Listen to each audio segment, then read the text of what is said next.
2 రోజులుగా గోదావరి వరదలు పెరుగుతుండటంతో ముందుగా ముంపుకు గురికానున్న ఏలూరు జిల్లా వేలేరుపాడు మండలం రేపాక గొమ్ము గ్రామానికి చెందిన నిర్వాసితులను చల్లావారి గూడెం పునరావాస కేంద్రాలకు తరలించారు. పునరావాస కేంద్రాల్లో కొనసాగుతున్న సహాయక చర్యలపై ఆదివారం 1 జరిపిన గ్రౌండ్ రిపోర్టు అంధకారంలో పునరావాస కేంద్రాలు అని కొంతమంది అదే పనిగా ప్రచారం చేశారని, అందులో నిజం లేదని ఎవరో కొంతమంది అలా చెప్పారని అక్కడ మహిళలు తెలిపారు. నిర్వాసితులను వేలేరుపాడు మండలం మంచి చల్లావారి గూడెం తరలించడానికి ముందే పునరావాస కేంద్రంలో ఏర్పాట్లు చేయాల్సిన సహాయక చర్యలపై జిల్లా collector Vetri Selvi, joint collector Dhatri Reddy అధికారులను అప్రమత్తం చేశారని, చేతి పంపులు, విద్యుత్ సౌకర్యం, అంతర్గత రోడ్ల పనులు చురుకుగా సాగుతున్నాయని నిర్వాసితులు చెబుతున్నారు. ఇన్ని ఇళ్లకు విద్యుత్ మరమ్మతుల పనులను చేయించారని, 6 చేతి పంపులు అవసరం ఉండగా శనివారం మధ్యాహ్నం నుంచే 3 చేతి పంపులను కూడా వేయించారని వారు తెలిపారు. పోలవరం ప్రాజెక్టు ముంపు నిర్వాసితుల గ్రామాల్లో ఈ గోదావరి వరదల పట్ల అధికారి యొక్క పనితీరుని అడిగి తెలుసుకోవడం కొరకు వచ్చాము. ఇప్పుడు మన ముందున్న ఈ పోలవరం కాలనీ చల్లవారిగూడెంలో పునర్వాసానికి పంపించిన యొక్క ప్రజల యొక్క క్షేమ అభివృద్ధి కార్యక్రమాల పట్ల అడిగి తెలుసుకున్నాము. సార్, ఇప్పుడు మరి ప్రజెంట్గా మనకున్న ఈ యొక్క వరదల పట్ల ఇప్పుడు అధికార యంత్రాంగం చేసిన యొక్క ఇక్కడున్న కార్యకలాపాలకి మీరు ఎలా చెప్పదలుచుకున్నారు? కలెక్టర్ గారు ఇక్కడ పునరావాసానికి పంపించే ముందు రోజే వేలేరుపాడు మండల ఆఫీస్లో మీటింగ్ పెట్టి మీరు పునరావాసంకి వెళ్ళే టయానికల్లా మీకు అన్ని సౌకర్యాలు ఏర్పాటు చేస్తున్నారు అన్నట్లుగానే 6 బోర్లు శాంక్షన్ చేశారండి. రేపగొమ్ము గ్రామానికి 6 బోర్లలో నిన్న 3 బోర్లు వేశారు. ఈరోజు ఆ బోర్లు కలెక్షన్ ఇస్తున్నారు. రాగానే ఎలక్ట్రిసిటీ డిపార్ట్మెంటు నైట్ 10 గంటల వరకు కూడా ప్రతి ఇంటికి కూడా కరెంట్ సప్లై ఇచ్చారండి.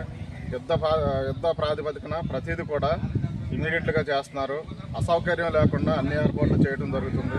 ప్రజలకు ఇబ్బంది లేకుండా చూస్తున్నారు.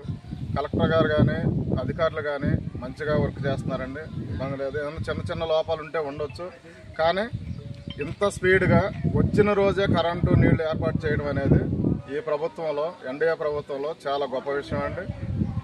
అలాగే ప్రజలు కూడా ఎటువంటి ఇబ్బందులు అంటే గోదావరిలో బాగా ఇబ్బందులు ఉన్నాయి. పునరావాసానికి వచ్చిన తర్వాత చాలా నీట్గా ఇల్లు శుభ్రం చేసుకోవడం కానీ, కరెంట్ సప్లై ఇచ్చుకోవడం కానీ, వాటర్ ప్రాబ్లం కానీ క్లియర్గానే ఉంది. వాటర్ పైప్ లైన్ లేకపోవడం వల్ల కలెక్టర్ గారు హ్యాండ్ పంపులు ఆంధ్రప్రదేశ్ శాంక్షన్ చేయించి నిన్న రావడమే 3 బోర్లు వేశారండి. జనాలు వస్తే మిగతా బోర్లు కూడా రేపు వేస్తానన్నారు. వాటర్ సప్లై కూడా ఈరోజు సాయంత్రం కల్లా హ్యాండ్ పంపులు చేస్తున్నారు. అదండి జరిగే విషయం. కాకపోతే రోడ్లు కొద్దిగా అసౌకర్యంగా ఉన్నాయి. రోడ్లు కూడా కొంచెం క్లియర్ చేస్తే ప్రయాణానికి బాగుంటుంది అనేది మాకు. చూసినట్లయితే మనం ఒక రోడ్లు సౌకర్యం ఒకటే ఇది కొంత కొరతగా ఉందని చెప్పేసి నిర్వాసితులు చెప్తున్నారు. అవి కూడా అధికార యంత్రాంగం మరి అప్రమత్తమై త్వరలో మరి వీటిని కూడా పూర్తి చేస్తారని చెప్పేసి అధికారులు హామీ ఇచ్చారని చెప్పేసి నిర్వాసితులు చెప్తున్నారు. అలాగే సార్, మీరు ఏం చెప్పదలుచుకున్నారు?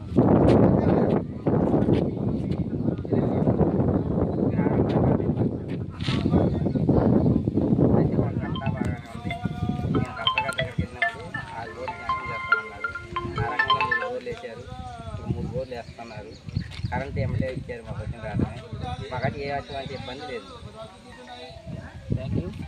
మరి ఇప్పుడు ఇక్కడ ఈ వరదల యొక్క సమీక్ష సమావేశంలో ప్రత్యేకంగా దృష్టి పెట్టిన అధికార యంత్రాంగానికి పునవారపు ఎరమని మరి వేలేరుపాడు మండలం ఏలూరు జిల్లా చల్వారు కూడా వచ్చాం.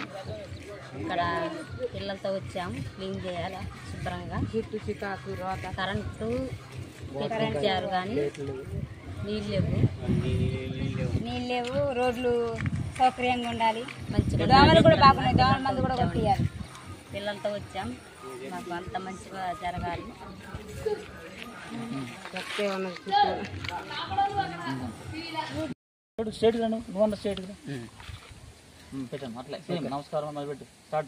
నమస్కారం అండి.